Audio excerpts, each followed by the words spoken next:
Hey guys, welcome back to another video, and in today's video we're going to be installing the Cube Speed short shifter on my Toyota Soarer. So the R154 that I have in my car is a newer one, so it's tripod or remote mounted.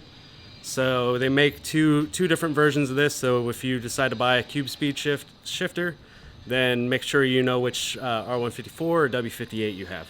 I also, since mine is the tripod style, I also got the solid shift bushings for that.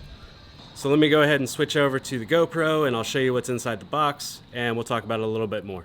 So this is the Cube Speed box. I went ahead and put the shift bushing stuff into this one as well.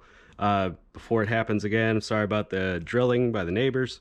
Let's go ahead and go over what's inside the box. So I also got some DEI wrap, cooling wrap for the tunnel because mine was auto before. There's not really a bezel there or any barriers there. So what we use is just cooling tape to just try to make sure that the heat doesn't get inside because R154s run real hot. Let's open the box. So I unwrapped everything just to make sure that we can save some time. So basically you get your shifter, you get a two-piece upper portion of the shifter. And then this is the solid shift bushings, comes in a nice kit, and it's basically everything you need to be able to replace the rubber bushings.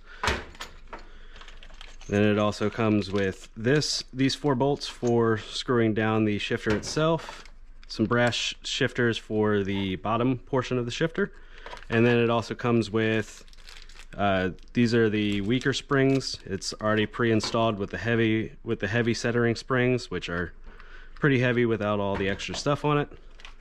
And you got a replacement one of these. I'm not going to worry about replacing this today since the transmission's from 2019.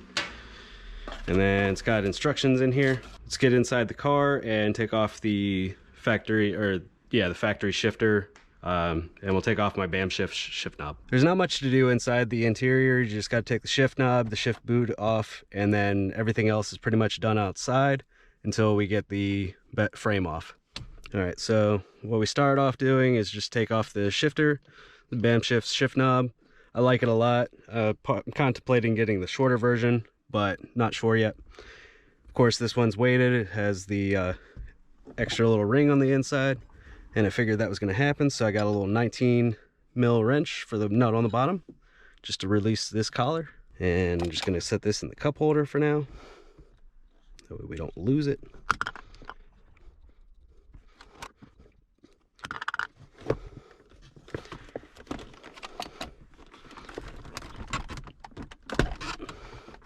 Be careful with yours. Yours might be careful with pulling your bezel out. Yours might be old and brittle. Mine's fairly new still. All right, and that is off. And as I mentioned earlier, you can see I got heat tape around the bezel itself. Once I get this process done, I'm going to use some new cool tape wrap. That way I have a better seal because there is some gap still. That's pretty much all you need to do from in here. Let's get up underneath the car and take off the frame itself. All right, so this is going to be really hard to see. Hopefully I got everything in the frame or can point in the right directions. So what you got to do is get the car up on jack stands. So it's tied down here.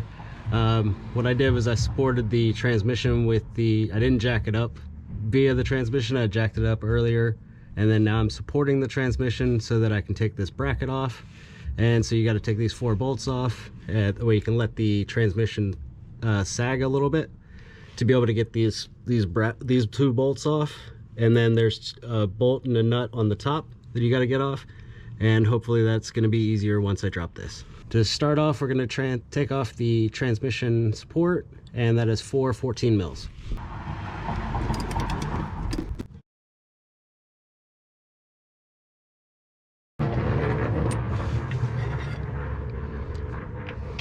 Next, I'm going to lower down the jack a little bit, and that way we get some sag. I got to make sure that I don't hit the drive shaft, put weight on the exhaust with the drive shaft. All right, these are on fairly tight.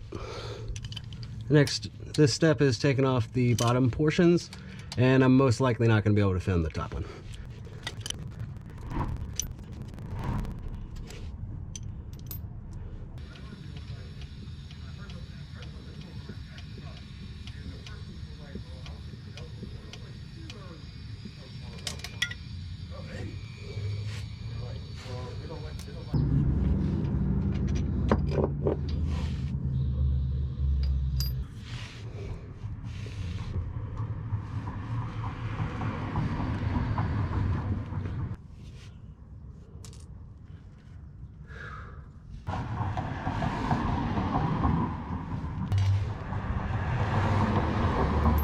All right, so I finally got the frame out. That was a bit more of a pain because I messed up on a couple steps.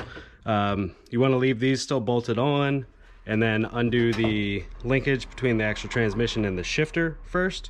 Down at the bottom are two 12 millimeter bolts to each side of the transmission, and then on the top there's a bolt that goes through with a nut, and that is a 14 on the nut side. Basically what we're going to do now is get the bushings out of the stock bushings out of this. Mine aren't in bad shape because the transmission is still fairly new, but I don't want them to wear out and have to do this again. So these ones are press fit in. So basically I got the bushings finally pressed out. They were still in really good shape because it's still fairly new, but I used a 17 mil socket and then the box end on the 25 mil. Because I don't have anything bigger than a 22 mil socket.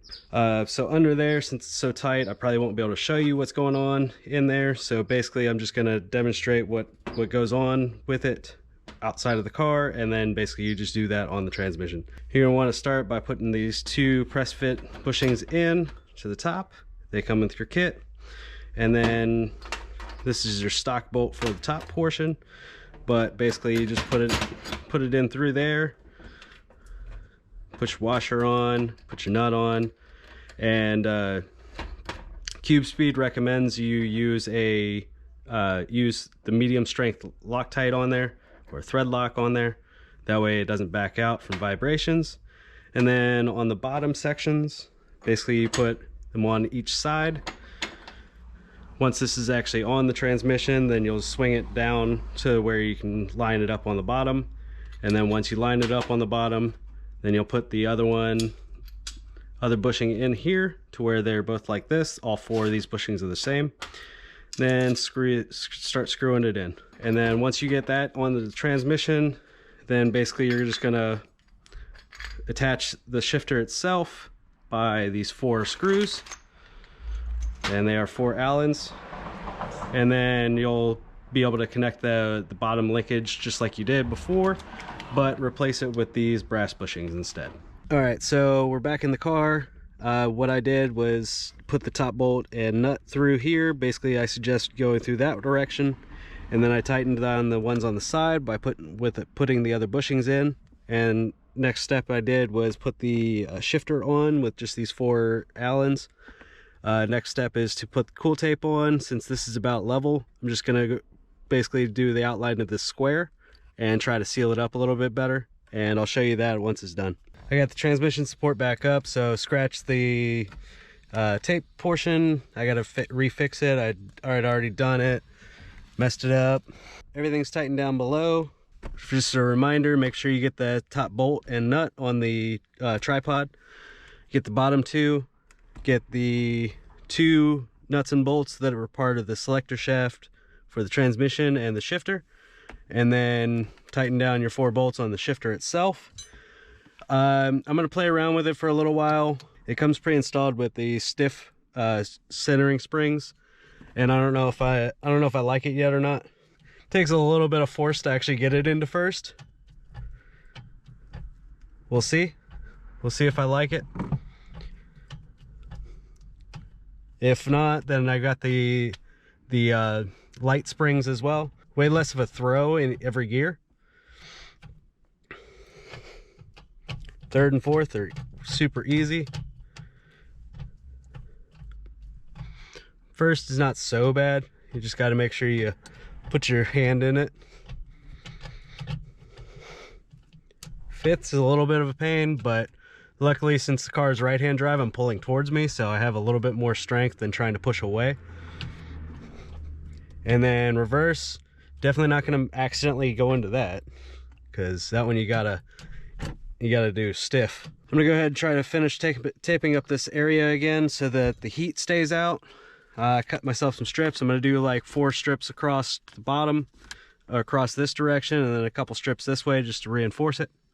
I'll show you that when it's done. If not, I'm running out of light. If I'm not done by the time I run out of light, I'll just pick this up tomorrow. All right, I went and got my light, but sealed up the tunnel area with cool tape, and now I'm ready to reassemble. So the next thing you want is the shifter bezel, or the shift boot, area. And basically you just pop the 4 clips in, and then we'll get to the shift knob. Alright, so I got the shifter bezel back in, I got the shift knob back on, and we can go through the gears.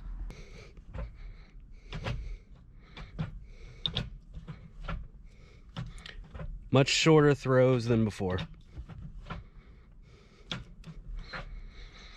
Once I take it for a drive, I'll let you guys know what I think of it and long-term stuff. That's going to be it for this video.